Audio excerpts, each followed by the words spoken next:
de una nueva panorámica que tiene que ver con batallas al final de la carrera.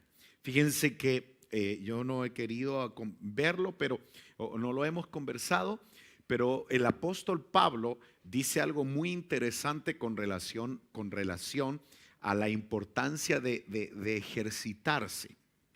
Dice el apóstol Pablo, menciona y dice, como un atleta constantemente me estoy ejercitando, no vaya a ser cosa que yo, habiéndole predicado a muchos, sea descalificado de esta carrera. O sea, si el apóstol Pablo tenía un pensamiento de que existía la posibilidad de ser descalificado de la carrera, ¿qué nos espera a nosotros? O sea, realmente es tremendo. Pero el principio, que es lo que quiero rescatar de lo que Pablo plantea, es de que él se entrenaba constantemente, y el contexto está hablando de una disciplina en la vida, tener una disciplina. Pero dentro de esto me da la impresión que al final de la carrera se van a levantar, por lo que percibo a la luz de la palabra, una cantidad de situaciones que van a tratar de impedir la manifestación del Señor, y que todos nosotros podamos tener un encuentro con Él. ¿Sabían que en la Biblia hay una tremenda enseñanza en una visión que plantea el apóstol Juan? El apóstol Juan plantea y dice específicamente en el capítulo 12 del Apocalipsis, que para mí uno de los capítulos con muchas luces, o que nos da mucha enseñanza, es el capítulo 12 de Apocalipsis. El capítulo 12 de Apocalipsis, que ustedes lo pueden leer más adelante, dice que el Señor le permite ver una señal en el cielo, y él ve una figura y empieza a describir lo que se veía. Y en esa señal había una mujer que estaba encinta, estaba a punto de dar a luz. Pero también había un dragón que estaba esperando que esta mujer diera luz. Y dice la palabra que cuando el dragón estaba esperando para devorar, para destruir al hijo que iba a nacer, porque su objetivo era el hijo, no era la mujer, era el hijo. Escuchen esto, porque ya aquí a uno ya empieza a entrar a una curva donde empieza a entrar a muchos misterios o muchas revelaciones que están ahí escritas en la palabra. Y es poder entender que el objetivo, número uno, el objetivo del dragón era devorar o comerse o destruir al niño que iba a nacer. Ese era su objetivo. Entonces dice la escritura que cuando el niño fue dado a luz, fue arrebatado. Fue tomado, y dice fue arrebatado para Dios. Esa es una figura tremenda del arrebatamiento que siempre hemos enseñado. El arrebatamiento es, la Biblia define, o si uno analiza la palabra arrebatamiento, va a llegar al punto en donde lo que significa es tomar algo por la fuerza. Es como que yo le arrebato este celular. ¿Sí? ¿Puedo verlo? Ah, muy bien, muy bien, muy bien, muy bien. Entonces, por ejemplo, si yo le arrebato, arrebatar es tomar por la fuerza. Entonces ese es el arrebatamiento. Entonces hay una revelación extraordinaria, aunque muchos han querido desmentir, o no sé, la verdad, no, la palabra correcta es, han querido afectar al pueblo, a la iglesia de Cristo, con decir que el arrebatamiento no es real, no existe. Para nada. Vamos a seguir predicando, y si cerramos nuestros ojos y el Señor todavía se sigue tardando un poquito más, hasta el último día vamos a seguir creyendo que el Señor viene. ¿Se recuerdan que hablábamos incluso que aunque muramos creyendo eso, los que mueran con ese pensamiento tendrán un premio? ¿Se recuerdan cuál era? Resucitar primero, así es. Entonces no podemos perder de vista que vale la pena siempre creer que el Señor viene por su iglesia. Entonces el arrebatamiento, el niño que fue arrebatado, aunque hay muchas explicaciones teológicas de ese pasaje bíblico, no podemos desconocer que también eso está reflejando el que el Señor va a tomar lo que es de él. El dragón va a salir persiguiendo a la mujer y la mujer huye en medio del desierto en donde Dios le permite tener alas. Todo eso está descrito ahí. Es guardada, sustentada por 1200 días, que son exactamente 3 años y medio, una etapa, un periodo en donde es guardada, y como no pudo atacar a la mujer, salió para atacar la descendencia de la mujer. Se ven 3 grupos. Tremendo eso. Pero lo que yo voy es de que la expresión máxima del peligro fue justo antes de dar a luz. Entonces creo, y por eso lo estoy mencionando firmemente, que como la iglesia, figura de la mujer, porque no toda la iglesia va a ser arrebatada, de entre la iglesia es arrebatado un grupo que alcanzó la medida. Esos mismos 3 grupos uno los ve en la ley que existía en la antigüedad de la cosecha. ¿Se recuerdan? Las primicias, la cosecha y el rebusco. También esos mismos 3 grupos uno los ve, escuchen esto, en los días del diluvio. Antes que viniera el diluvio, hubo un hombre que fue arrebatado. ¿Quién fue? Enoc, correcto. Entonces vemos a un Enoc arrebatado antes del diluvio. Vemos a un Noé protegido en medio del juicio. ¿Sí? Pero hubo muchos, como lo veíamos la semana pasada, no sé si se recordarán, muchos que se salvaron pero tuvieron que morir. ¿Se recuerdan dónde murieron? Murieron en la puerta del arca, pero arrepentidos, porque como veíamos la semana pasada, ¿entendieron el mensaje o no? ¿Lo entendieron hasta cuándo? Hasta cuando vino el diluvio. Entonces nunca pierdan de vista, miren, estos puntos son demasiado importantes poderlos entender para poder comprender los tiempos finales. ¿Por qué? Porque curiosamente el mismo Señor Jesús dice que el final de los tiempos o con relación a la venida del Señor, escuchen esto, con relación a la venida del Señor lo compara con los días de Noé. Entonces hay que prestar atención. Entonces hay una comparación. Entonces la pregunta del millón, ¿cuántos de los que estamos aquí aspiramos para ser primicias? Por supuesto, nuestro sueño es ser arrebatado. Ahora no podemos desconocer que ser arrebatado no es algo fácil. Es más, hay muchos teólogos que yo me he sentado que me dicen que el arrebatamiento va a ser, yo digo, ay Dios mío, y en cierto modo tienen razón, pero yo he escuchado muchos escatólogos decir, la verdad que yo creo que la gran mayoría va a pasar la gran tribulación. ¿Por qué? Porque el arrebatamiento es para un grupo muy pequeño. Eso es lo que muchos dicen, yo creo lo mismo. Es un grupo muy pequeño, porque eso, o sea, por ejemplo, voy a poner un ejemplo, y puedo sonar fuerte, pero es la verdad. Un dominguero o una persona que tiene a Cristo en su corazón, pero no se desgasta por lo espiritual, no gasta sus energías en lo espiritual, no puede aspirar al arrebatamiento. O sea, hay que ser claro con eso. O sea, eso sí. O sea, los que aspiran al arrebatamiento es como un ejército elite, si tuviéramos que ponerle ahí. O sea, aquí es alguien que es como decir, vamos a becar en la universidad los 3 primeros lugares y son 1000 los estudiantes. El arrebatamiento es así. O sea, no podemos. ¿Cuántas personas se salvaron en el diluvio? 8 personas.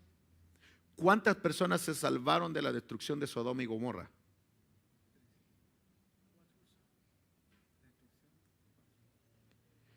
¿Cuántos se salvaron? A ver, preguntita de escuela dominical. Se salvaron 4, pero murió una en el camino. ¿Sí? O sea, a lo que yo voy, que cada vez que hay una destrucción, ¿es un gran número de personas las que se salva? La verdad es que no. Y para mí, Lot, aunque la Biblia lo describe como un justo, fue por la intercesión de Abraham que Dios lo sacó de ahí. Pero no podemos perder de vista, y eso es algo que no, o sea, el hecho de que uno medio tenga una oración, venga un culto. No, la verdad es que los que aspiramos al arrebatamiento no es un grupo común y corriente, es un grupo que se está metiendo con Dios con todo su corazón y con pasión para servirle. Amén. Bueno, entonces, ¿qué ocurre? Al final de la carrera, cuando ya el Señor está a punto de venir, se van a manifestar batallas. Y estuvimos hablando, ¿alguien me podría recordar algunas batallas que íbamos a tener que librar o vivir al final de la carrera? A ver, vamos a ver. El desánimo. ¿Qué más creen ustedes? ¿Qué más hablamos? Pura escuela dominical, ¿va? Puro colegio, pero es importante a veces hacer estos recordatorios porque aquí uno nota quiénes realmente escriben en las prédicas. ¿Sí? Nuestra fe. Vamos a ver quiénes van a sacar la beca el día de hoy. ¿Qué más? ¿Qué más? ¿Qué más? Ah, son un montón. Ya hemos estado hablando de un montón. No, ese es para ahora, bro. Es el que toca ahora, todo porque fuiste ayer al culto. Ok, pero, ok. Él quería que todos supieran que sabía, ¿vale? Él, para exponer el don de discernimiento, él quería eso. Bueno, la Biblia dice en Mateo capítulo 24, verso 4, respondiendo, no era cualquiera. Fue Jesús el que dice, mira que nadie te engañe. Entonces, la palabra, y no podemos descuidarnos de este término, la palabra mirad, esta palabra mirad, se puede cambiar por ten cuidado. Es una advertencia. Dice, mira que nadie, ¿qué dice? Te engañe. Entonces una de las batallas que la iglesia va a tener que experimentar, escuchen esto, toda la iglesia se le engañó. Y vamos a plantear de diferentes puntos el engaño y a ver cómo nos va hoy. Definamos el término engaño. El término engaño, o si tuviéramos que hablar de engaño, tendríamos que definirlo de la siguiente manera. Engaño se puede definir como un fraude, está ligado con malicia, por supuesto falsedad, pero no podemos perder de vista, y después lo vamos a entender mejor, está relacionado con vanidad y vacío.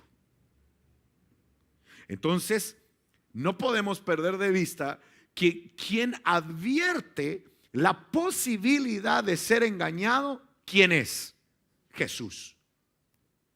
Entonces, si Jesús está advirtiendo que la iglesia va a ser engañada, tenemos que tener cuidado. Ahora, la pregunta del millón sería, ¿cómo yo puedo identificar el engaño? Ese es el tema. ¿Cómo sé yo que el que trae el mensaje no me está engañando? Porque puede estar usando la Biblia. Porque tristemente la gran mayoría de las personas que traen un corazón de engaño, pero después vamos a ver al final del tema, vamos a entender un poquito mejor cómo podemos identificar el engaño. O sea, cómo yo puedo identificar a una persona. ¿Por qué? Porque pudiera ser.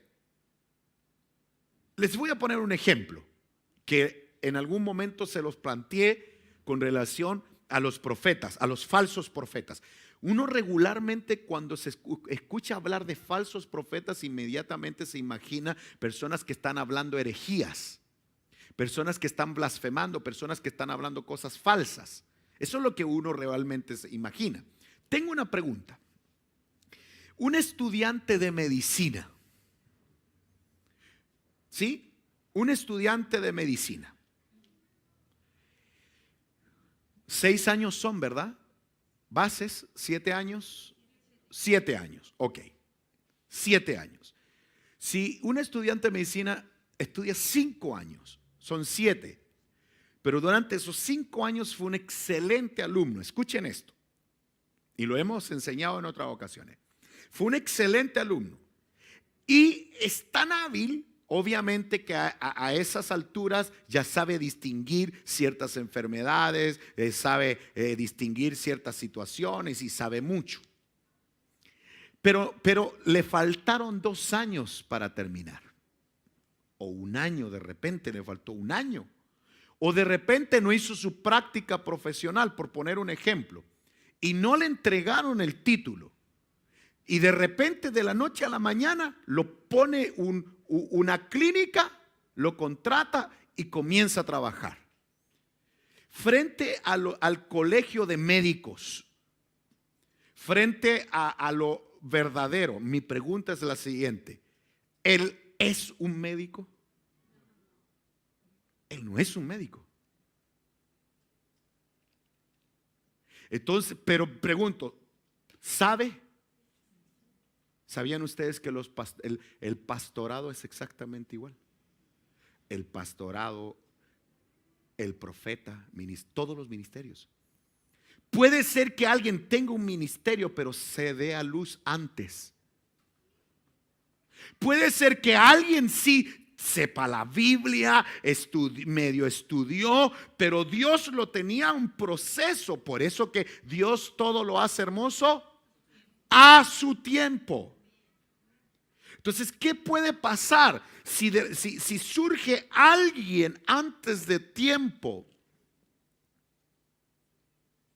Entonces no tiene el sello del cielo que identifique que es real. Entonces lo que él vaya a transmitir no tiene autoridad. Solo es conocimiento. Entonces déjenme explicarles esto porque es demasiado fácil engañar a las personas. ¿Cómo yo puedo identificar el engaño? Porque inclusive yo puedo estar en una iglesia, pudiera yo estar en una iglesia donde el líder sabe mucho la Biblia, donde mis líderes, ok, pero ¿cómo yo identifico si realmente donde estoy, donde me congrego, realmente es genuino?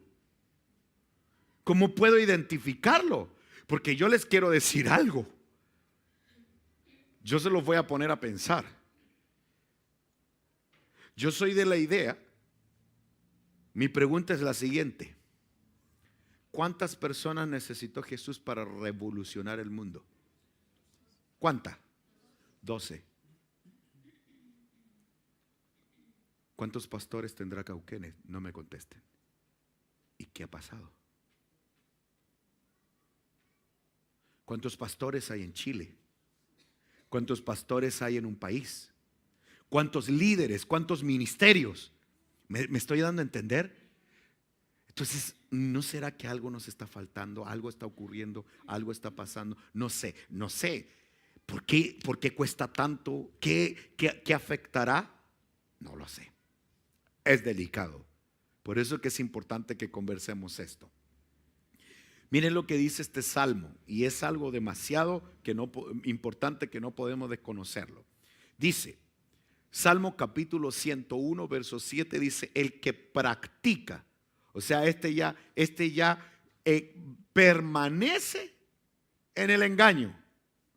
El que practica el engaño no morará en mi casa, pero entró. No dice que no entró, porque entró, sino que dice que el que practica el engaño no morará. Y dice, y el que habla mentiras, no permanecerá en mi presencia. Entonces, algo que nosotros no podemos desconocer y algo que tenemos que tener muy claro es de que todo lo que tenga que ver con el engaño, todo lo que tenga que ver con mentira, realmente no va a permanecer. Pero la pregunta del millón es, ¿entraron ellos? Probablemente sí llegaron a la presencia del Señor, pero la mentira los hizo retroceder y alejarse de Él. Ahora, ¿cómo yo puedo identificar eso? Entrémosle al tema entonces. Yo necesito tu máxima atención porque esta es una noche bien tremenda que el Señor nos entregó para poder estudiar esto. Segunda carta de Tesalonicenses, capítulo 2, verso 1, dice: pero con respecto a la venida de nuestro Señor Jesucristo y a nuestra reunión con Él, ¿dónde va a ser esa reunión? Vamos. ¿Dónde va a ser? En las nubes, correcto. Entonces mi pregunta es, ¿ya alguien compró su boleto para juntarse con el Señor ahí? Ay, Dios, no lo han comprado todavía. ¿Sí? ¿Alguien ya lo compró? Sí, es gratis. En realidad solo el Señor ya lo pagó. Entonces, mi pregunta entonces, nos interesa cuando se mencione de esa reunión y del arrebatamiento. ¿Alguien está interesado en ese acontecimiento aquí? Eso es lo que mueve mi vida. Yo no sé si la tuya, pero mueve mi vida. Yo desde que supe que el Señor venía por sus hijos, por su pueblo, yo dije, Señor, yo no me pierdo esto.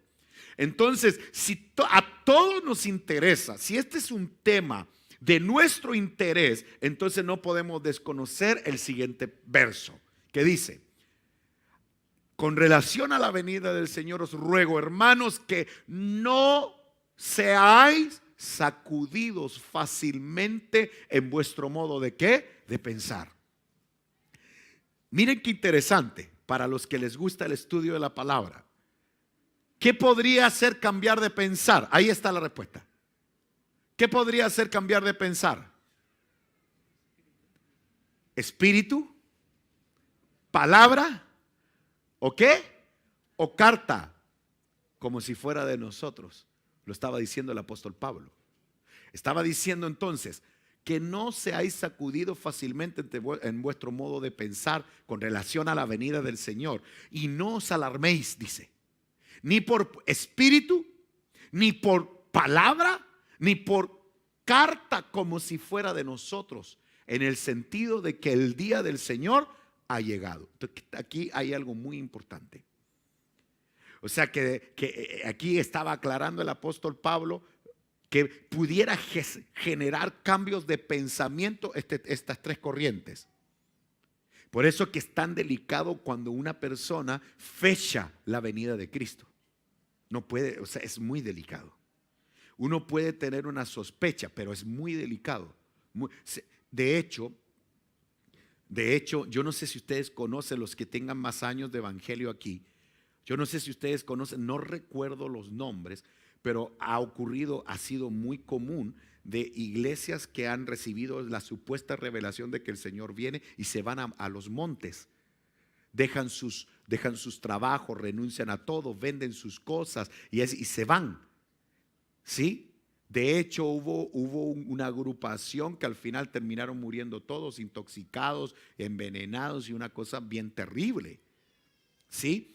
O sea, posturas demasiado radicales de que el Señor viene. Es delicado. Yo creo que el Señor pudiera venir esta noche. Eso no lo puedo desconocer. Pero también tengo que vivir y trabajar como si viniera en 1000. O sea, no puedo perder de vista ese equilibrio. Entonces, puede que alguien se alarme que pudiera generar un cambio de pensamiento, un espíritu, palabra o una carta de un ministro. Entonces, yo no voy a hablar de estos tres aspectos porque realmente es muy interesante poder plantear que esas tres posibilidades pudieran traer confusión a la iglesia. Pero miren, por favor, En el verso 3, volvemos a encontrarnos con esta palabra. Dice, que nadie os engañe en ninguna manera, porque no vendrá sin que primero venga la apostasía. O sea, el Señor no va a venir sino hasta que haya la manifestación ¿de qué? De una apostasía. Ahora vamos a hablar de eso.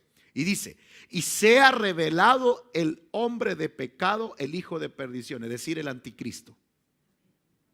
Para poder ampliar un poquito mejor el tema, el mismo texto, pero la PDT, que es palabra de Dios para todos, para poder ampliar un poquito mejor, dice, no permitan que nadie los engañe de ninguna forma, de ninguna manera. O sea, lo advierte. El día del Señor llegará después que ocurra ¿qué? La rebelión contra Dios. O sea, esta versión cambió la palabra apostasía. ¿Por qué? Por rebelión. Entonces, dice, no vendrá el Señor hasta que ocurra la rebelión contra Dios, que no sucederá sino hasta que aparezca el hombre maligno, destinado para la destrucción, el anticristo. Entonces, hablemos un poquito de esto. ¿Por qué? Porque yo creo que es tan importante que nosotros no perdamos de vista que ahora en este momento hay una vulnerabilidad en toda la iglesia en donde el enemigo está sembrando semillas de engaño. Aquí es donde, no, en realidad todavía no comienza el tema. Yo estoy preparando la plataforma para poder llegar al punto central que es demasiado importante. Entonces quiere decir que una de las condiciones que la iglesia va a experimentar es engaño. Es engaño. Pero las tinieblas, escuchen bien esto por favor, porque aquí es donde nosotros vamos a identificar, aquí es donde nosotros vamos a comprender por qué el enemigo engaña. Para que el enemigo pueda sembrar engaño, tiene que generarse una plataforma para que el enemigo siembre esa semilla de engaño. Y eso es lo que yo quiero que conversemos hoy. O sea, ¿por qué razón? ¿Cuál es el motivo? ¿Cuál es la razón del por qué el enemigo puede engañar?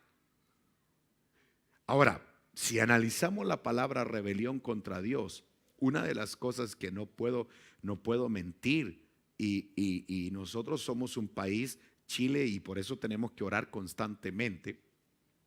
Chile es un país que, bueno, tiene muchas riquezas, ha crecido en muchas áreas, pero una de las cosas que nuestro país tenemos que proteger, y por eso es tan importante que los jovencitos cuiden sus convicciones. ¿Por qué? Porque en nuestro país hay una corriente muy fuerte que quiere borrar el nombre de Jesús de nuestro país. Lo quiere borrar literalmente. De hecho, lo hablábamos el año pasado, que ya corrían rumores de una jovencita parlamentaria, ¿sí?, que promueve mucho y muchos jóvenes la siguen. Sí, ustedes ya saben de qué me refiero. Esta jovencita, uno de los planteamientos que dijo, que expuso, es que se borrara el nombre de Dios de la Constitución de Chile. Y eso es alarmante. ¿Por qué? Porque si ya se está levantando una rebelión contra Dios. Fíjense que es interesante. Y a mí me mandaron un video bien tremendo de una jovencita, yo no sé si ustedes lo vieron, que decía, el video decía, hablando acerca de discriminación, tan fuerte que se habla de discriminación acerca de los géneros, acerca de los pensamientos de libertad, etcétera. Pero es impresionante porque ella exponía, y me llamó mucho la atención, que ya en la universidad, a lo mejor los universitarios aquí ya lo pasaron, y pasó muy rápido, pero me llamó la atención verlo porque ya un profesor universitario comienza a plantear diferentes formas de creencia y alguien dice yo creo en Buda, muy bien, ok, yo creo que la serpiente es un dios, qué bueno, ya yo creo, y empiezan a exponer todos sus credos hasta que llegan a la persona que es cristiana y dice yo creo en Jesucristo. ¿Saben lo que pasa? Todo el mundo lo señala. O sea, se puede creer en un gato, se puede creer en un perro, se puede creer en el sol, se puede creer en todo. Pero alguien que cree en Cristo exponía porque era una niña que sufrió bullying en todos sus estudios por ser cristiana. Entonces es impresionante la cantidad de dardos alrededor que atacan al Señor específicamente. Yo creí que eso no existía, pero yo veía a esta jovencita que estaba siendo víctima, y yo sí lo digo, no voy a hablar en clave porque ni siquiera se puede decir por aquí. Ella decía, y yo decía, Señor, ten misericordia. Ella decía que habían compañeros de colegio, compañeros de su universidad, que le mandaban WhatsApp con cosas obscenas y le ponían ahí, mira lo que yo hago con tu Dios. O sea, cosas aterradoras. O sea, la rebelión contra Dios hace rato comenzó. Entonces es una evidencia. Entonces va a haber un ataque tan grande, tan grande, tan grande. Pero ¿cuáles van a ser los corazones que el enemigo va a encontrar vulnerables para engañarlos? Es ahí donde yo quiero llegar. Miren lo que dice en Primera de Timoteo capítulo 4 verso 1. Primera de Timoteo capítulo 4 verso 1 dice, pero el Espíritu dice claramente que en los últimos tiempos algunos se rebelarán, ¿sí? Retrocederán, negarán la fe, eso quiere decir apostasía. Dice, prestando atención a espíritus engañadores y doctrinas de demonios. Paremos aquí, mírenme por favor, vengan para acá conmigo. Dice, prestando atención a espíritus de engaño. Pero ¿por qué este espíritu y por qué este demonio fue con ese? Es ahí donde los quiero llevar. O sea, ¿qué es lo que ven los espíritus o los demonios para poder engañar? Ahí es donde yo quiero llegar. ¿Qué es lo que ven? ¿Qué es lo que ocurre? Por esa razón, y por eso que nosotros somos tan enfáticos en enseñar la importancia, y yo sé que muchos lo critican, porque no lo entienden, el tema del velo en la mujer. ¿Por qué el velo? Porque las mujeres se cubren. La escritura es tan clara. Pablo es tan claro en Primera de Corintios capítulo 11 en decir, cada vez que la mujer ora o profetiza, que se cubra, que tenga una señal de autoridad por causa de los ángeles. Hay ángeles caídos y los ángeles caídos se denominan demonios. Los espíritus es otra estirpe. Los espíritus, estas entidades fueron seres que en algún momento de la historia tuvieron cuerpos. Los espíritus tuvieron cuerpos y uno de los juicios que Dios les determinó es que les quitó el cuerpo. Y entonces son entidades que necesitan urgentemente meterse a un cuerpo para poder pecar. Es correcto. Por eso Jesús habla acerca de los espíritus. Los espíritus inmundos fueron creaciones que en algún momento vivieron en la tierra y Dios envió un juicio. No voy a entrar en detalle. Cuando nos toque hablar de los juicios, vamos a hablar de ellos y las diferentes estirpes. Pero también la Biblia menciona en el único capítulo de Judas, ¿sí? La carta anterior al Apocalipsis, habla acerca de que ángeles abandonaron sus moradas. En el original dice, abandonaron sus cuerpos. Y estos son los ángeles caídos que vienen a enseñar doctrina. Por eso que Pablo dice tan claramente que si viniera un ángel del cielo, porque puede ser caído, y enseñar a otro evangelio, que sea un maldito, que sea anatema. Entonces, ¿qué ocurre? Cuando estamos en los cultos, perdónenme, pero donde se mueven entidades espirituales es en los cultos. Por eso es que es tan importante, porque toda la iglesia cuando empieza a adorar es que uno no dimensiona eso. Uno viene a los cultos, se sienta y todavía hasta nosotros los que servimos en alabanza, yo creo que ni nosotros dimensionamos lo que se mueve. Ahí estamos nosotros cantando y todo, y nunca nos imaginamos que hay una guerra espiritual mientras estamos cantando. Hay una batalla, pero campal. Cuando ustedes están danzando, sus movimientos son movimientos estratégicos de guerra. Era como cuando, por ejemplo, en las batallas, yo sé que muchas personas no entienden por qué danzan. La danza son movimientos estratégicos de guerra que muchos no saben. Como por ejemplo, cuando se alzaban las banderas y se declaraba como Jehová Sidkenu, justicia nuestra, Jehová Rafa,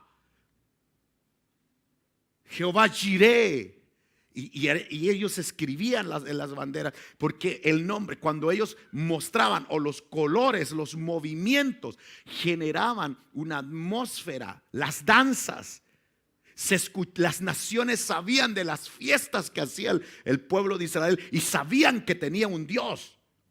O sea, la razón por la cual existe la danza y la alabanza es para que se haga notar el Rey de Reyes y Señor de Señores, y todos sepan que Él es todopoderoso. Por eso que Jesús no lo dejó de mencionar. Una de las bases bíblicas más importantes que ustedes tienen que tener clara es la del hijo pródigo. Cuando el hijo pródigo regresó a la casa, hicieron una fiesta, y cuando el hermano del pródigo venía de lejos, ¿qué escuchó? Y lo dice, la música y las danzas. Para aquel bíblico que dice que eso fue para el Antiguo Testamento, perdón. Por eso que es tan importante sentarse a estudiar bien y plantear bien la escritura. ¿Acaso no? ¿Quién describió esa fiesta? ¿Quién la describió?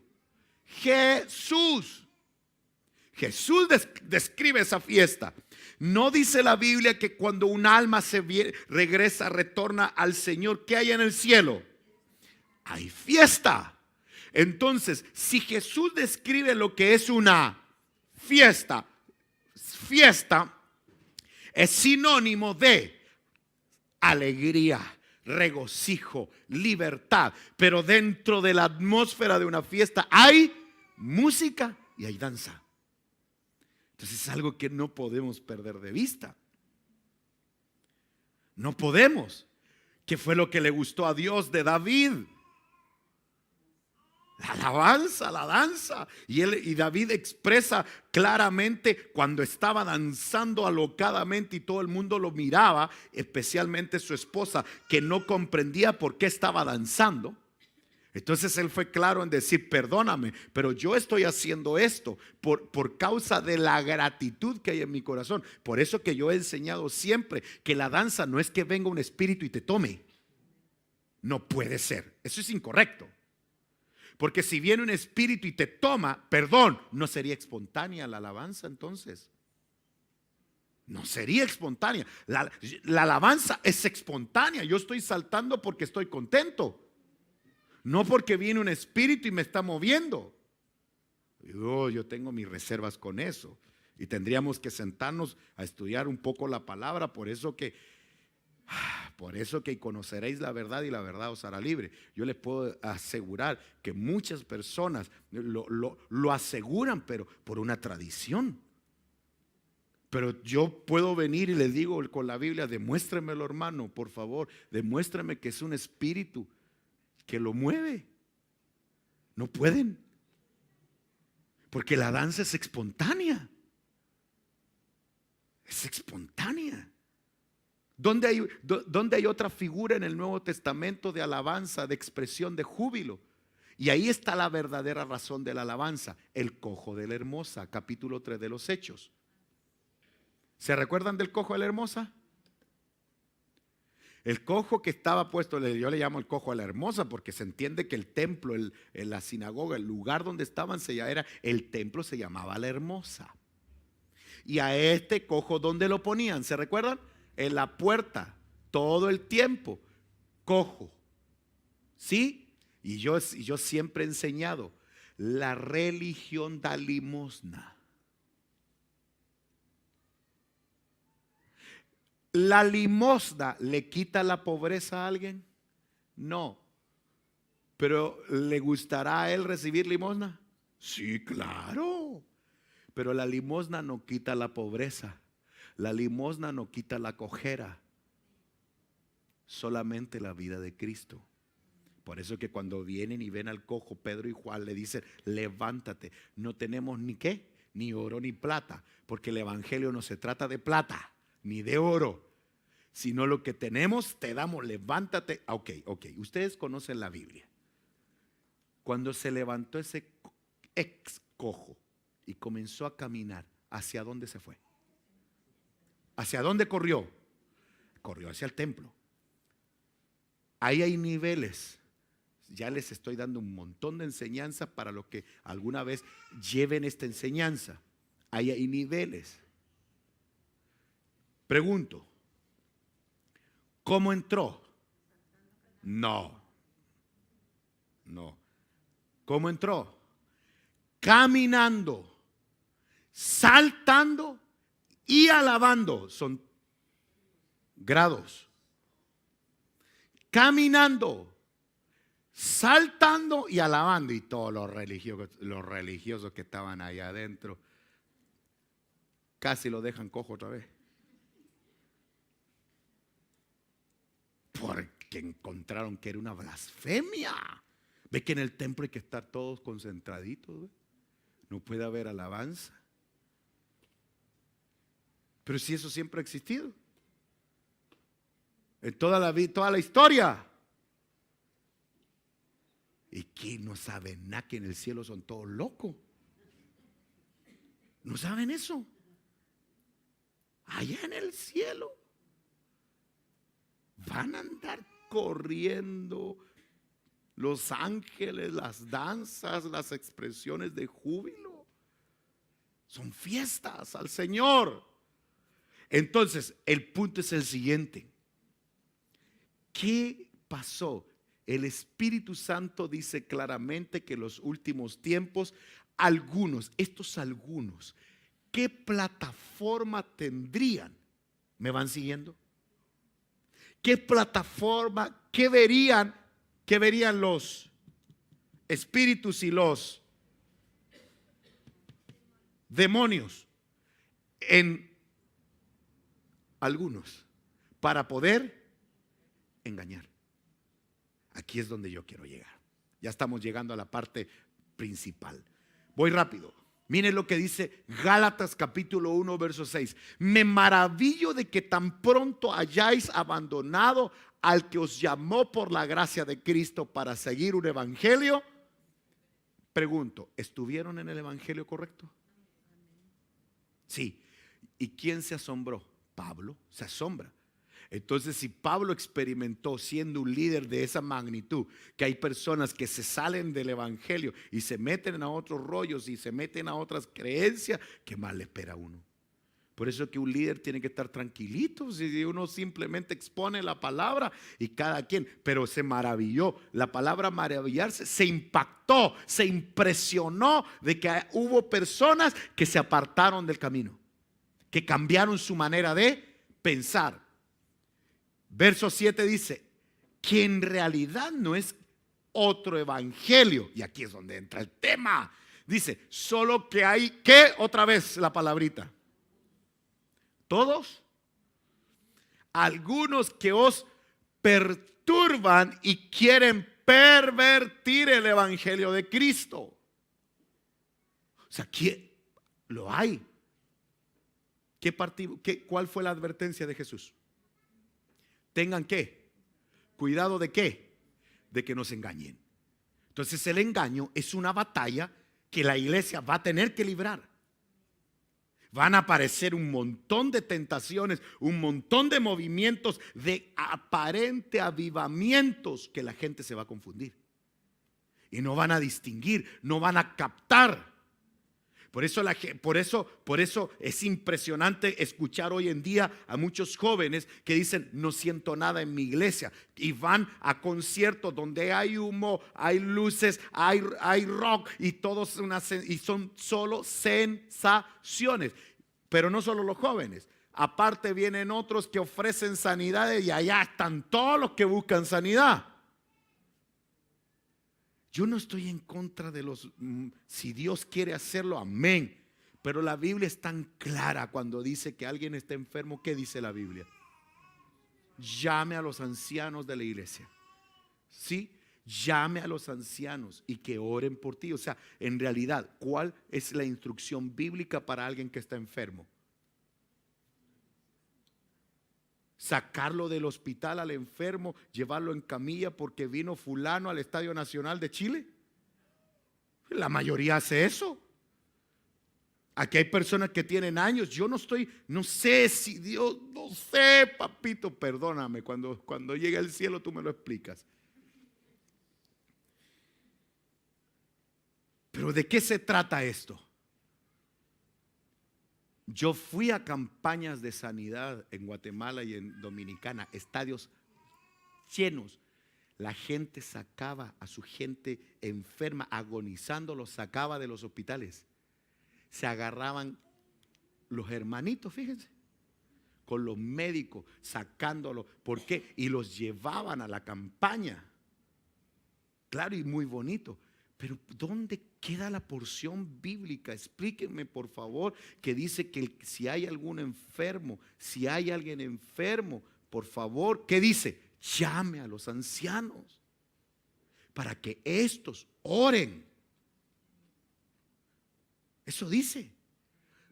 ¿Y qué hacían en los tiempos de los apóstoles? Ustedes conocen la escritura. Cuando no podían sacar al enfermo, llevaban sus ropas y la llevaban a la iglesia. Esto es una cosa de fe. Aquí, no sé si aquí, no sé, pero hay personas que creen que solamente el pastor o el apóstol tiene que ir a orar. Una persona con fe, y nadie lo hace, tiene que traer la ropa del enfermo. Tráigalo aquí. Si tiene que traerlo, pastor, mire, hay un anciano enfermo, hay un niño enfermo, pero aquí traigo su ropa. Todavía tengo reflejo. Aquí tiene su ropa.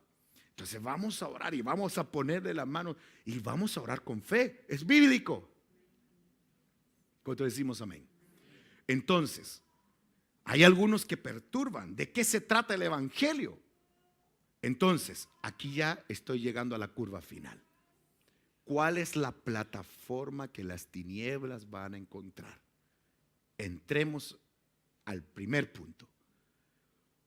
Salmo capítulo 32 verso 2 dice: cuán bienaventurado es el hombre a quien el Señor no culpa de iniquidad y en cuyo espíritu, ¿qué dice? Yo necesito, búscame Giovanni, por favor, ya que tienes la Biblia ahí, o alguien que tenga Biblia, búsquenme el capítulo 32 el capítulo 32 de los Salmos. ¿Alguien lo tiene?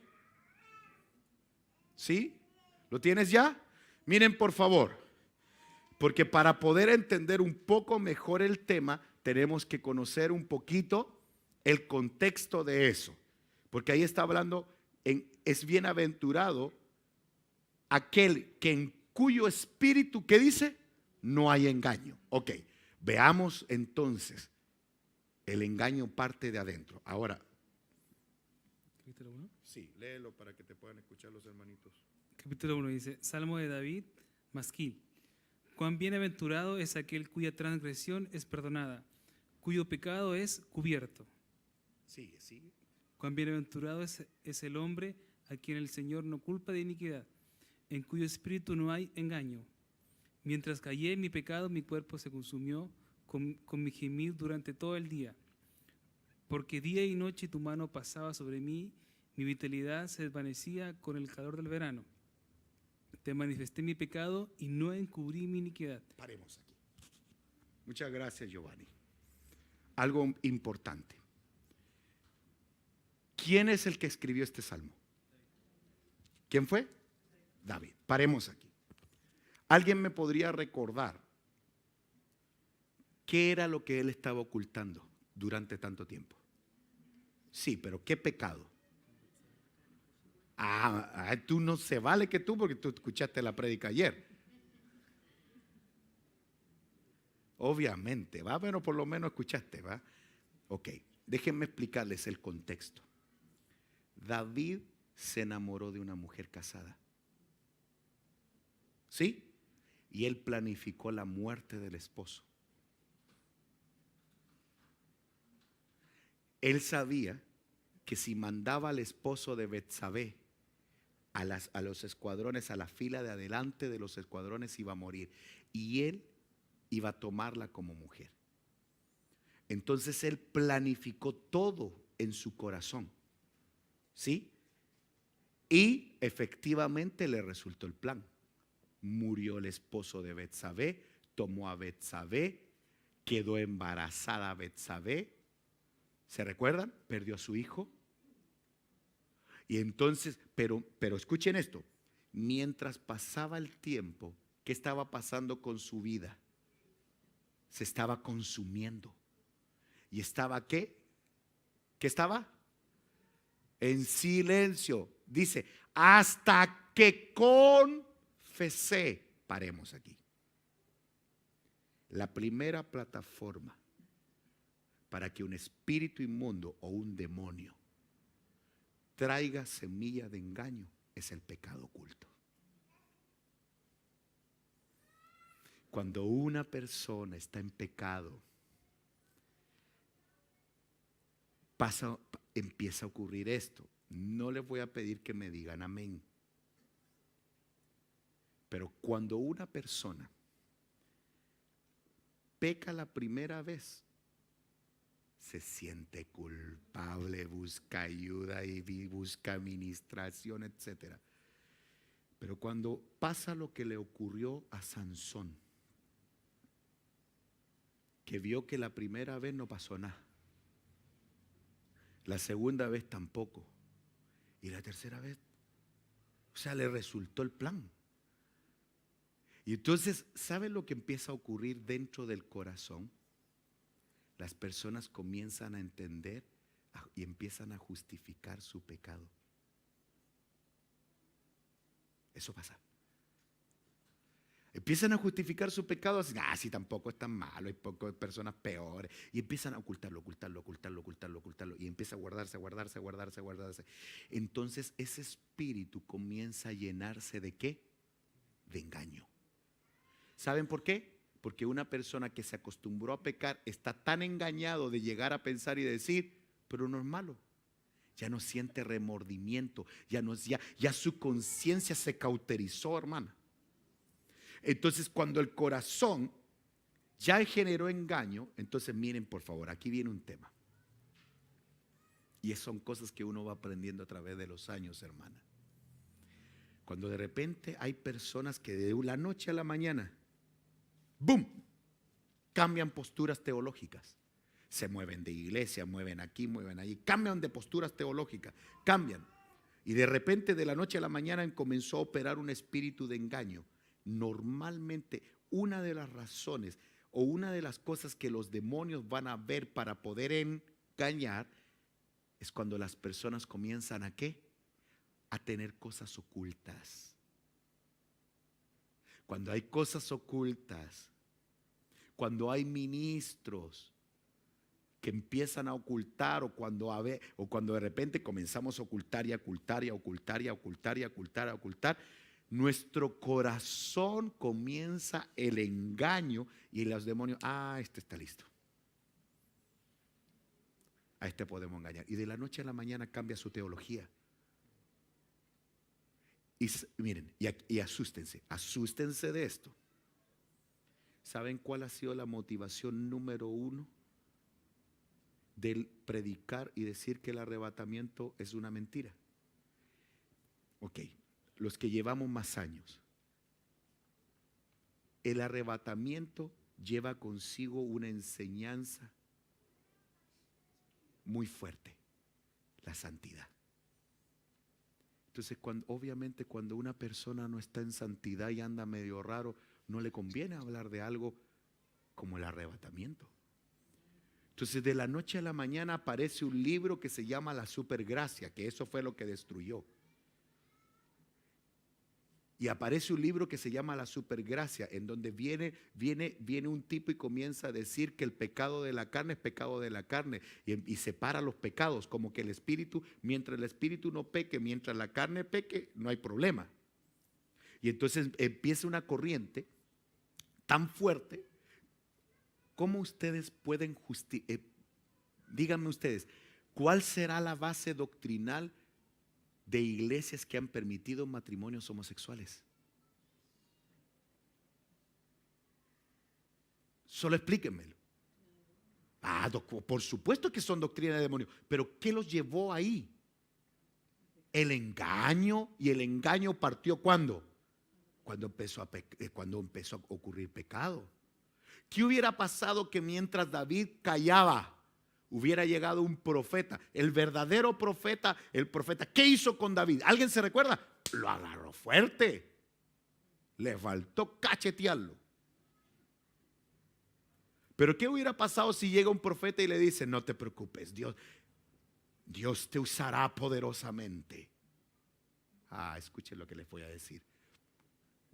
No sé, David tal vez y algunos que llevamos años en esto. Escúchenme lo que les voy a decir. Yo he visto personas que están en una condición de pecado tremenda, destructiva, y de repente llega un profeta y le dice: Dios tiene un llamado pastoral sobre tu vida. Y el otro se lo cree full. ¿Qué lo moverá? Yo les conté a ustedes y yo me quedé impactado. No sé si será verdad, pero cuando me contaron yo me quedé impactado. De un ministro que tiene una iglesia como de 40,000 personas en El Salvador, que se ha divorciado como 3 o 4 veces. Y una vez del púlpito dijo: y ahora tengo una cuarta y si se porta mal también me separo de ella. ¿Y cuál es el problema? Frente a las miles de personas que lo siguen.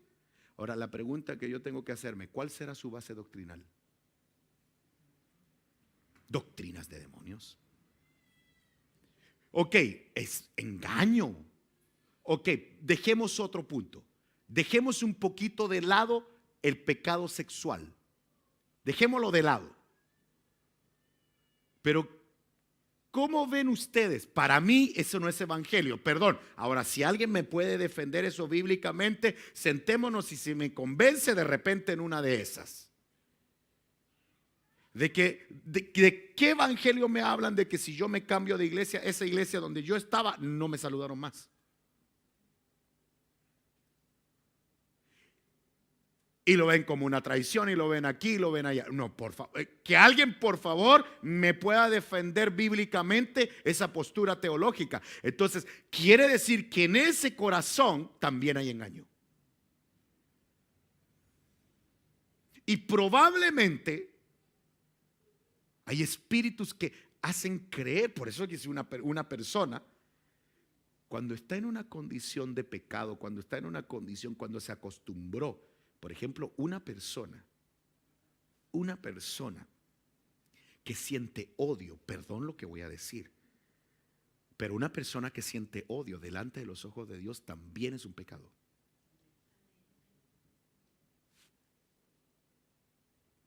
Pero ¿qué pasa como yo siento odio, guardo eso, empiezo a justificar como que el odio, yo tengo derecho a odiar. Entonces, ¿qué pasa con mi espíritu? ¿Qué tiene mi espíritu?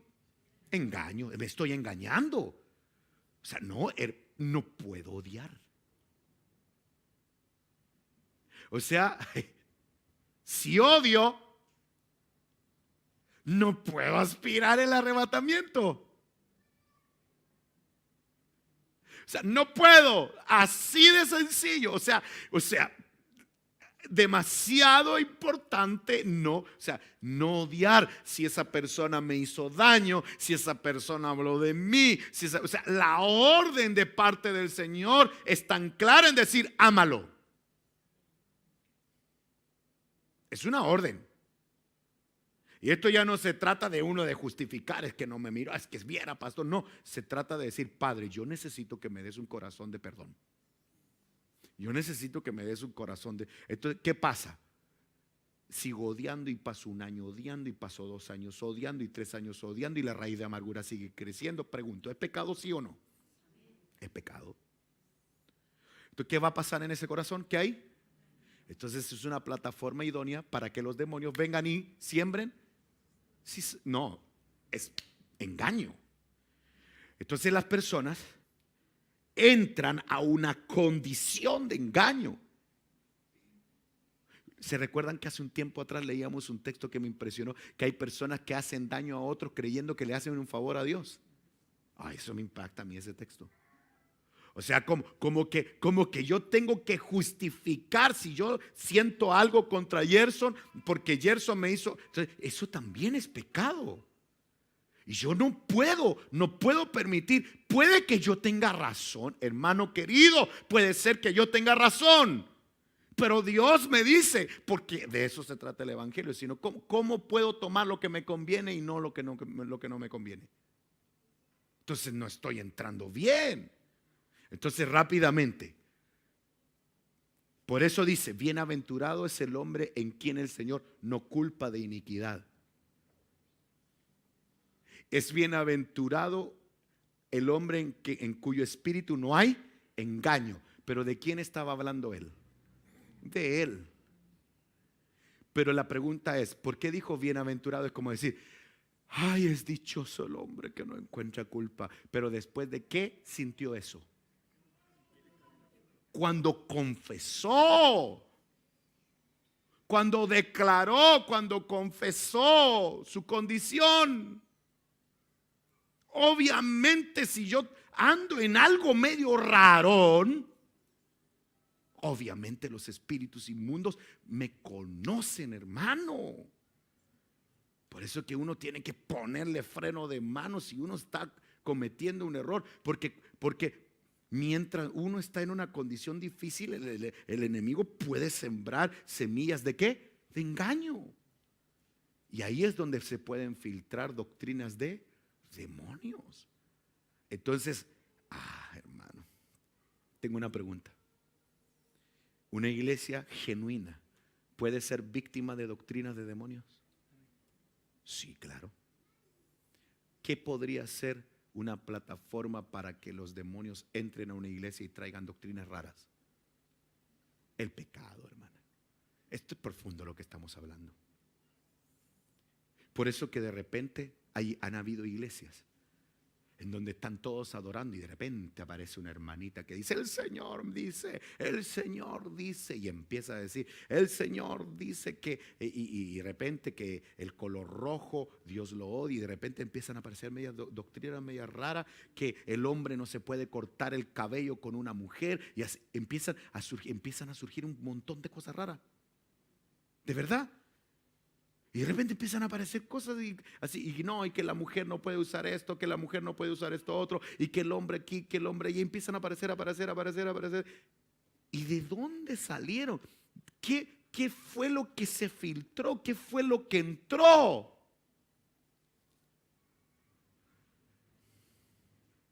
Por eso es tan importante ordenar nuestras vidas.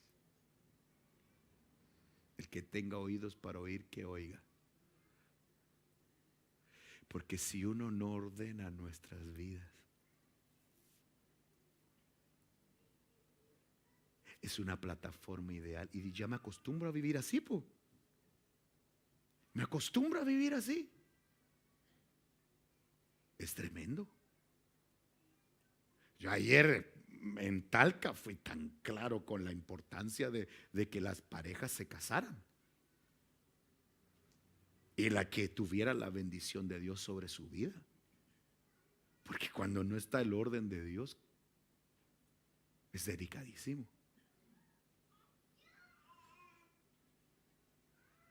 Veamos otro, el último. Mateo capítulo 13, verso 22. Dice, aquel en quien se sembró la semilla entre espinos, este es el que oye la palabra, mas las preocupaciones del mundo y el que, ¿de qué? Léalo conmigo. Y él, ay, gracias hermanos. Ok, dice, más las preocupaciones del mundo y el engaño de las riquezas. Vamos a hablar de eso ahora. Ahogan la palabra y queda sin fruto. Estamos hablando de que estamos hablando de las plataformas que las tinieblas van a encontrar para decir, ahí puedo sembrar engaño. Aquí puedo traer doctrina de demonio.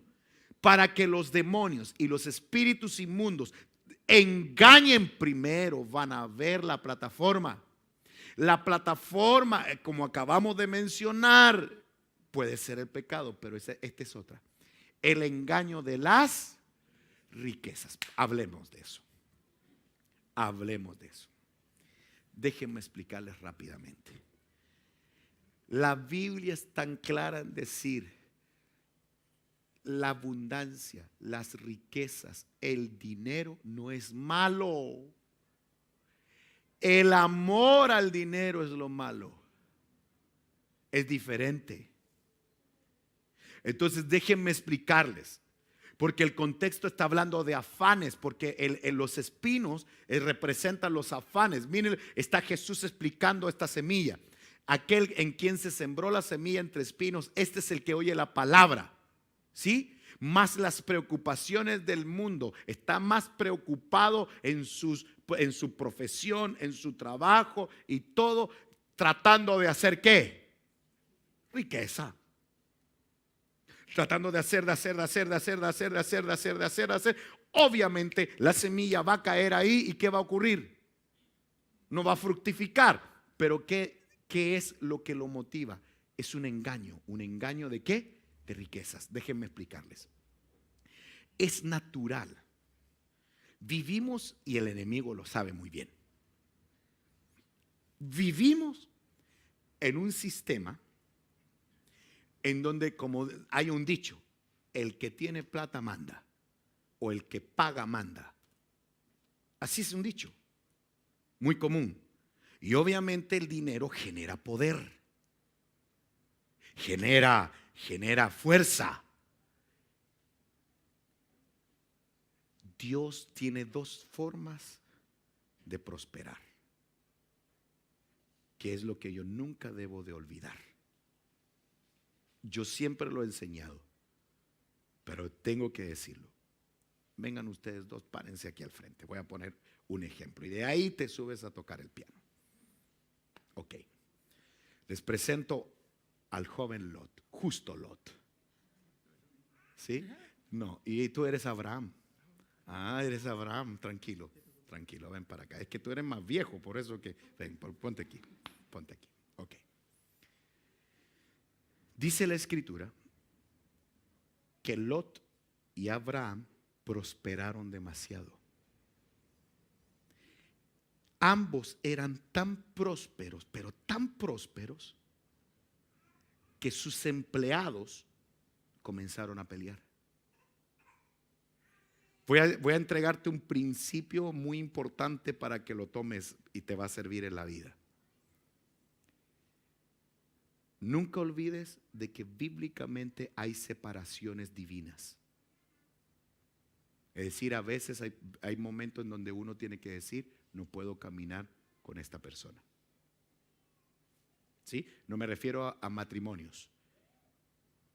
Me refiero a que en esta congregación o en este lugar o esta amistad vamos a tener, o una sociedad, que yo nunca he estado muy de acuerdo con, sobre todo con negocios entre hermanos, a menos que haya mucha madurez. Yo siempre he sido eso, con ese tema he sido bien cuidadoso. Pero ¿qué los llevó a separarse? Los pleitos. Los pleitos, cuando uno empieza a distinguir, uno puede tener mucho amor, porque Abraham amaba a Lot. Pero ellos entendieron que los pleitos, no me distraigan a la gente, por favor, a los hermanos, ¿sí ya? Por favor, o si no los vamos a mandar a sentar. Ok. Entonces, ¿qué le estaba diciendo yo a los hermanos después que me interrumpieron? No, ok. Pueden amarse, pero los pleitos pueden arrastrar. Te voy a cambiar. Los pleitos generan un origen o tienen, va a ser el origen de una división. Tomaron la decisión. Abraham se fue para un lugar, vete para allá para que no molestes a los hermanos. Y Lot se fue aquí. Ok, quédate aquí, quédate aquí. Ambos eran prósperos, tenían demasiado. Pero quiero decirles algo. La fuente de riquezas era diferente. Lot prosperaba a la forma humana. Cuando les tocó escoger, obviamente Lot tuvo una visión de un empresario y dijo, me conviene, porque Abraham le dice a Lot, escoge tú. ¡Ja! Para un empresario fue lo mejor. Como un buen empresario, él escogió la tierra de riego. Escúcheme.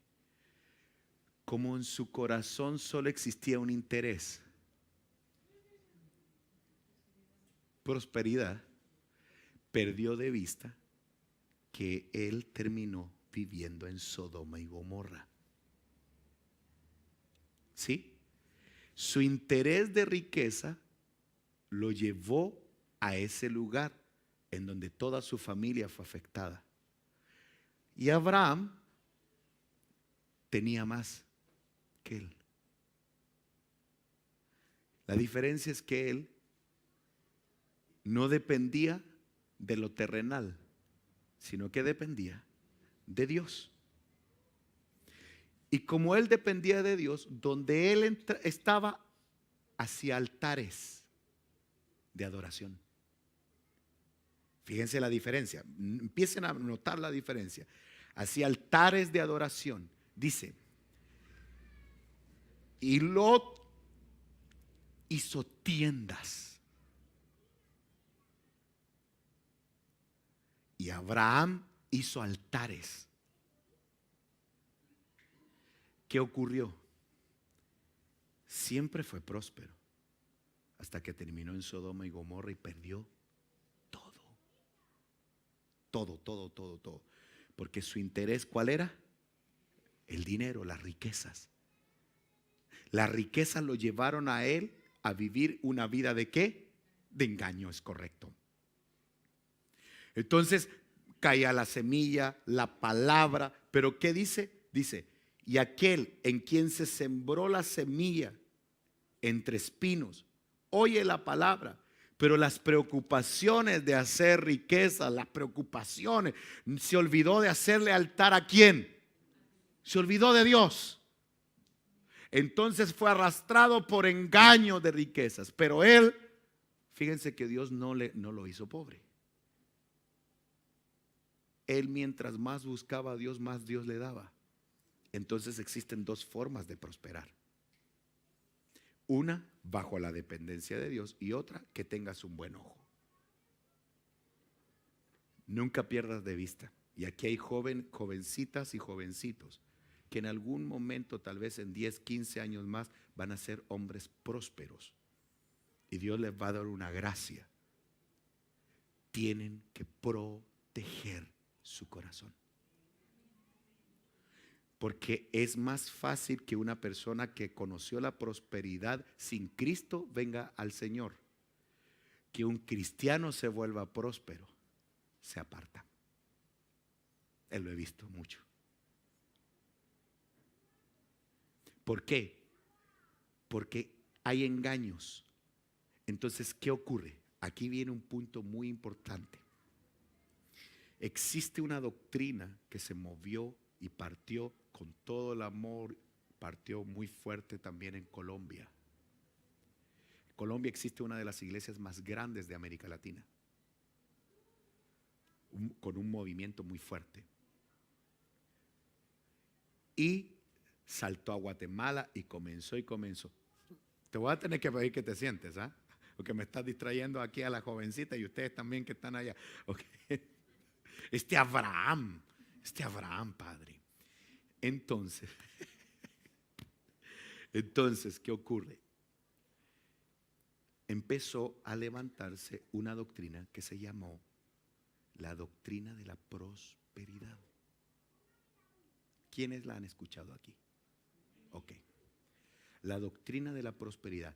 Tú pacta con el Señor. Pacta con el Señor. Ven, paga por tu milagro. Y va la gente sacando toda su platita y va a sembrar. Pero escúchenme esto, escúchenme. Cualquiera de nosotros decía, ¿y esa gente no piensa? Son miles. Porque tienen un verdadero interés en su corazón. Porque como en su corazón siempre existió el deseo de un lot. O sea, ¿de qué? De prosperar, de tener muchas riquezas. Entonces el enemigo ha identificado esa debilidad de los seres humanos. Entonces da un planteamiento. Entonces la gente empieza a entrar a un círculo de engaño. Y entonces una de las plataformas es lo que hay en el corazón. Ahora, la prosperidad, ¿es de Dios? Sí, es de Dios. Pero la fórmula que dice la Biblia es que así como prospera tu alma, serás prosperado en todo. Entonces aquí viene un punto. En base a lo que yo les estoy conversando, hay un montón de personas, miles y miles de personas engañadas que piensan que el evangelio es eso. ¿Sí? Entonces, miren pues, estos de aquí diezman, aportan, siembran, pero porque tienen un interés. ¿De qué? De prosperar. Entonces la gente da, pero su interés es otro. Estos no dan por recibir. Estos dan porque aman al Señor. Hay una diferencia. Tarde o temprano esto se desvanece. Esto permanece. Y esto tiene más. ¿Saben por qué? Porque el que honra a Dios con sus bienes, Dios le dice, yo te protegeré del devorador de las finanzas, dice. Así dice. Entonces obviamente estos prosperan y Dios les multiplica. Puede ser que él gane 10 veces más que él, pero él tiene más. Porque él entra a otra esfera. En la esfera espiritual, sígame, aquí me voy a meter en la Biblia. En la esfera espiritual se puede comprar sin dinero. ¿No dice eso la Biblia? ¿Comprar sin dinero? Sí. Los que se meten en esta esfera espiritual encuentran ofertas, Dios les multiplica, hace esto, oportunidades, se empiezan a abrir puertas. Impresionante. Pero el que solo busca la oportunidad para engañar, la oportunidad para mentir, y si de repente le ofrecen una doctrina donde puede triplicar lo que tiene, se va a ir a esa iglesia. ¿Por qué se va a ir a esa iglesia? Porque tiene un interés. Entonces esos son los que oyen la palabra, pero en realidad la palabra no es lo principal. ¿Por qué? Porque están arrastrados por engaños. Entonces, quiero terminar. Las plataformas de engaño, y si me acompañas, Alvarito. ¿Sí? Perdón, Abraham, gracias, estimado Lot. Entonces, ¿cuáles son las condiciones que las tinieblas ven para sembrar engaño? ¿Cuáles son las condiciones? Número 1, el conocimiento de misterios. Paremos aquí. Miren, ¿por qué puse ahí conocimiento de misterios? Que no me dio tiempo de ponerle más textos bíblicos. ¿Se recuerdan ustedes que la serpiente le dice a Eva: si comes de ese árbol serás como Dios? Y la mujer dijo, y vio la mujer el árbol codiciable para alcanzar sabiduría. A mí una de las cosas que me preocupa muchísimo es cuando de repente aparecen personas con tremendos deseos de manejar misterios bíblicos. La pregunta del millón que nos debemos de hacer siempre: ¿cuál será la motivación? Porque pudiera ser que si yo me paro en el púlpito a enseñar misterios, ¿sabían ustedes que yo hay personas que escucho que enseñan misterios, pero a veces me huele a ego?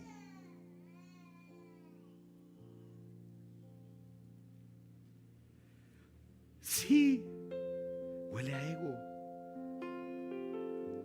Para que la gente diga: sabe. Wow, cuidado. Si Dios nos entrega misterio, no es para nosotros, es para Él. Es de Él.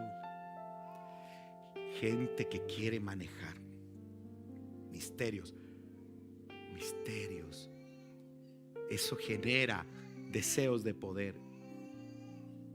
El deseo de poder es una plataforma que el enemigo va a ver como una oportunidad para sembrar engaño. El amor al dinero es una plataforma en que las tinieblas van a. Y este es el que nos debe importar a todos: el pecado. Porque una persona que está en pecado, una persona que anda en algo raro, fíjense, no les debiera decir yo. ¿Saben cómo identifico yo a una persona que anda en algo raro? Cuando todos son malos. Cuando yo escucho a una persona: no, pero es que mire, que aquí, que allá, que mire, hablaron de mí, uy, digo yo, hay algo raro, hay algo extraño. Porque cuando una persona está en algo extraño, su posición de juez es bien tremenda. Es lo mismo que cuando yo escucho a predicadores que hablan, siempre le dan duro a un puro pecado, ¿va? Un puro pecado.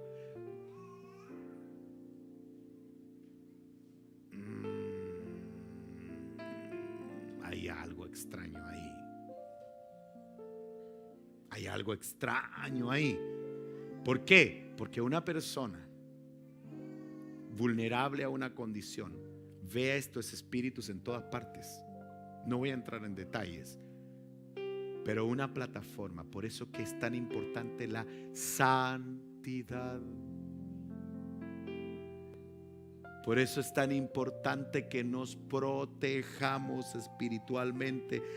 Y si por casualidad me caí, cometí un error, la respuesta la dio David: confiéselo, pida ayuda, vaya y diga: sí, fallé, esta es mi condición. ¿Por qué? Porque el pecado oculto, las cosas ocultas, y ahí todos caemos ahí, y que Dios nos ayude. Termino con esto. Cuando hay cosas ocultas, es una plataforma ideal para que vengan ¿qué? Espíritus de engaño y demonios. ¡Pam! Y por eso esas personas tienen una perspectiva bíblica totalmente diferente. Es tremendo. Porque la perspectiva bíblica la van a tener según su punto de vista. Pero lo terrible es que pudo haber venido un espíritu ¿de qué? De engaño, a sembrar semilla. ¿Por qué? Porque encontró una plataforma ideal. Que Dios nos proteja, que Dios nos guarde. Póngase de pie. Vamos a pedirle al Señor que Él nos dé su gracia. Oh, vale la pena, vale la pena, vale la pena. Vale la pena que nos guardemos, que nos cuidemos. Vale la pena que el Señor guarde nuestros corazones, que el Señor los proteja, que el Señor guarde nuestras vidas. Si es necesario confesar y pedir ayuda, hagámoslo, vale la pena, para que el enemigo no encuentre una plataforma para poder sembrar cizañas de error. Si es necesario pedir una reunión con un diácono, una diaconisa, el pastor, qué sé yo, con alguien que te sientas en confianza y decir sí, pero es peligrosísimo cuando ocultamos cosas, porque cuando que dejamos cositas ocultas ahí, esas cositas son una plataforma en que las tinieblas ven para poder sembrar engaño. Y el engaño es una batalla que la iglesia va a librar en su última etapa. Eso es lo tremendo. Eso es lo tremendo. Padre, en esta hora vamos delante de tu presencia. Queremos pedirte, Señor, que guardes nuestro corazón. Enséñame a depender de ti, Rey bendito. Por favor, ayúdame a salir, Señor, adelante. Padre bendito, cubre a mis hermanas, cubre a mis hermanos, cubre a los jóvenes. Guárdalos en sus universidades, en sus estudios, en sus proyectos. Porque seguramente si abren cabidas, si abren puertas a las tinieblas, probablemente venga una entidad de engaño en donde sean arrastrados por cosas que no valen la pena. Hoy, Señor, te pido, Rey bendito, que extiendas tu mano poderosa. Guarda el corazón de tu pueblo. Nuestro interés número uno seas tú, Señor, seas tú, Señor, seas tú. No hay nadie como Lo declaramos con todo nuestro corazón. Terminemos declarándolo. Solo Cristo, Aleluya. moriste por mí en la cruz.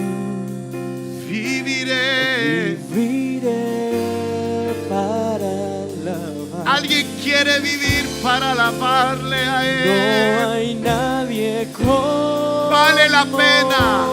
No dejes que en tu corazón exista la posibilidad de engaño. Solo Cristo, Aleluya, aleluya. moriste por mí en la cruz. Viviré para alabar. No hay nadie como tú. Solo Cristo,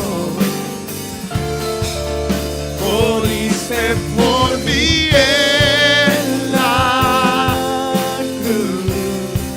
Viviré para alabar. no hay nadie como tú. Dígale, Señor, tú eres mi única motivación. Solo Cristo, moriste por mí en la cruz. Viviré Viviré para alabar.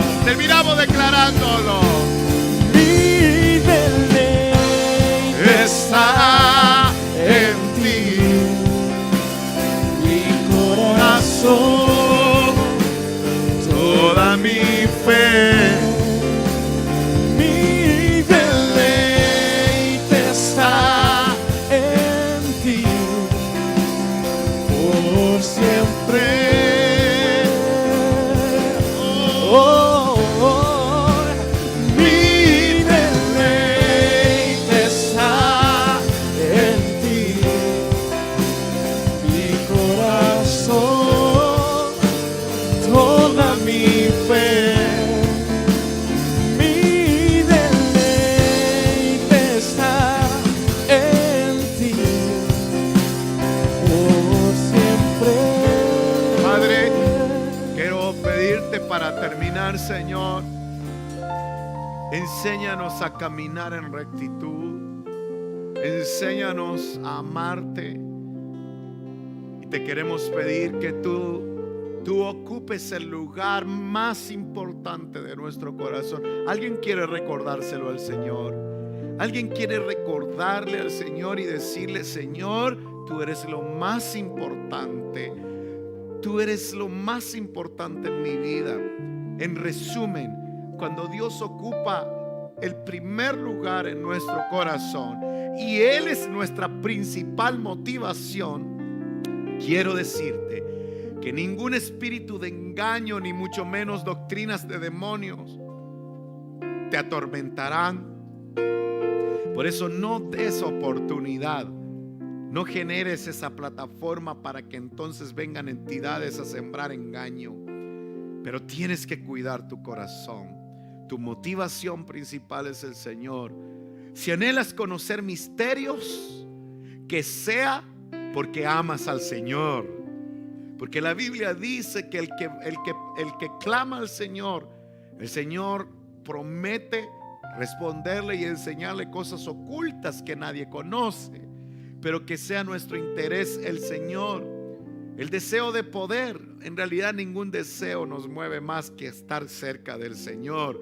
Ahora, si el Señor nos pone en lugares de autoridad, eso ya va a ser una cosa del Señor, pero mi motivación es agradarlo a Él. El amor al dinero, mi motivación más grande es el Señor y lo reconozco a Él. Y como lo reconozco a Él, lo más seguro es que siempre vas a tener multiplicación de lo que venga a tus manos, porque así es. El Señor da con abundancia a aquellos que reconocen su grandeza. Y por supuesto, no permitamos que haya un corazón de engaño. En el nombre de Jesús. Padre, gracias, Señor. Vamos a prepararnos para ofrendar. Si está en nuestro corazón el hacerlo, prepare su ofrenda.